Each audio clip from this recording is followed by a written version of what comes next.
आज की case studies के इस लेक्चर में बात होगी सुप्रीम कोर्ट के उस जजमेंट की जिसमें यह देखने को मिलता है कि पत्नी के द्वारा पति और उसके परिवार वालों के विरुद्ध एक समान आरोप लगाकर दो केस फाइल किए जाते हैं। एक तरफ घरेलू हिंसा अधिनियम के अंतर्गत केस फाइल किया जाता है, दूसरी तरफ उत्पीड़न दहेज उत्पीड़न का जो मामला होता है जिसे आप 498A के नाम से भी जानते हैं, ये मामला दर्ज कराया जाता है।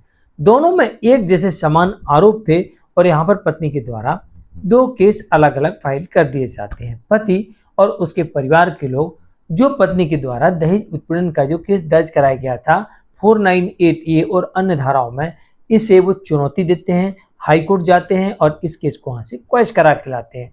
लेकिन पत्नी को ऐसे लगता है कि समान आरोप हैं, दोनों केस अलग अलग हैं, तो दोनों केस एक साथ चलना चाहिए था और हाई कोर्ट को इस केस को क्वैश नहीं करना चाहिए था। इस कारण से पत्नी सुप्रीम कोर्ट पहुंच जाती है और सुप्रीम कोर्ट यहां पर हाई कोर्ट के आदेश को सही मानती है, पत्नी की अपील को डिसमिस कर देती है। अब सवाल यहां पर यह उठता है, क्या एक समान आरोप लगाकर दो अलग अलग केसेस फाइल किए जाते हैं? एक तरफ घरेलू हिंसा अधिनियम यानी कि डोमेस्टिक वायलेंस एक्ट 2005 जिसे आप डीबी केस कहते हैं, इसके अंतर्गत फाइल किया गया था। दूसरी तरफ आईपीसी की धारा 498A जो अब बीएनएस में 85 हो गई है और इसमें अन्य धाराओं में केस फाइल किया गया था। तो यहां पर हाई कोर्ट ने पत्नी के द्वारा लगाए गए 498A और अन्य धाराओं वाले मामले को क्वैश कर दिया। तो क्या यह मान लिया जाए कि पत्नी अगर दो केस फाइल करती है तो सिर्फ एक ही केस चलेगा या दोनों अलग अलग चलेंगे, या फिर जब दोनों अलग अलग चलेंगे तो फिर यहां पर दहेज उत्पीड़न का मामला कोर्ट ने क्यों क्वैश कर दिया? चलिए आज की इस स्टडीज के इस लेक्चर में डिटेल में बात करने का प्रयास करते हैं और आपके समक्ष इस जजमेंट को भी रखेंगे।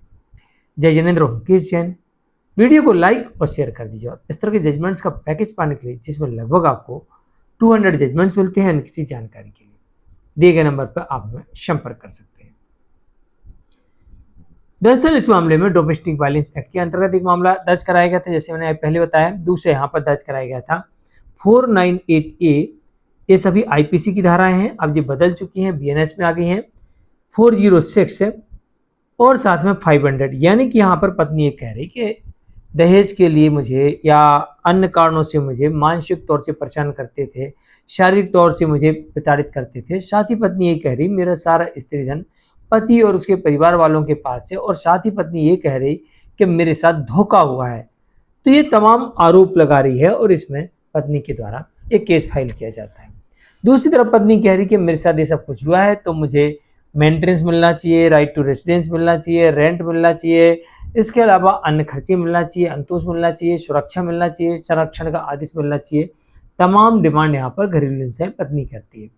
तो पति और उसके परिवार के लोग दहेज उत्पीड़न के मामले को चैलेंज करते हैं और यहाँ पर पत्नी के द्वारा लगाए गए आरोपों को झूठा साबित करने में सफल होती हैं और पत्नी अपने द्वारा लगाए गए आरोपों को साबित करने में विफल होती है।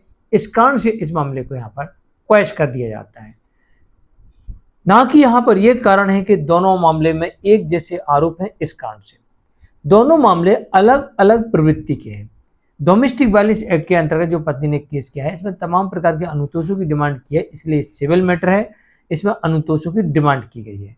और यहाँ पर पत्नी के द्वारा इनको आपराधिक मामला दर्ज करा के दंडित कराने के लिए एक मामला दर्ज कराया गया था, जिसमें पत्नी लगाए गए आरोपों को साबित करने में विफल होती है और इस कारण से इस मामले को कोर्ट रद्द करती है, ना कि इस कारण से किया कि दोनों एक समान आरोप वाले हैं। एक समान आरोप वाले दो मामले उस वक्त एक सी प्रवृत्ति के होते हैं तो उनमें से एक को डिसमिस किया जाता है। जैसे कि पत्नी एक तरफ 498A के अंतर्गत मामला दर्ज करवा देती, दूसरी तरफ 323 में एक मामला दर्ज करवा देती, तो और दोनों में एक आरोप लगाती कि भाई हमको गालियां देते हैं, डराते धमकाते हैं। तो ऐसी परिस्थिति में फिर यहाँ पर दो में से कोई एक मामला चलता, क्योंकि दोनों में एक समान आरोप थे और दोनों ही आपराधिक प्रवृत्ति के थे, इस कारण से। लेकिन यहाँ पर ऐसा बिल्कुल भी नहीं है, एक सिविल है और एक आपराधिक है, और आपराधिक मामले को यहाँ पर पति उसके परिवार के द्वारा चैलेंज किया गया था और जिसे वो ये साबित करने में सफल हुए कि पत्नी ने झूठे आरोप लगाए हैं, बेबुनियाद आरोप है, मुझे फंसाया जा रहा है।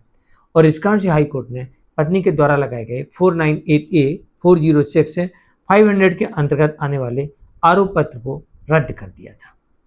जजमेंट आया था सुप्रीम कोर्ट की तरफ से कृष्णा वेणी राय वर्सेस पंकज राय के मामले में।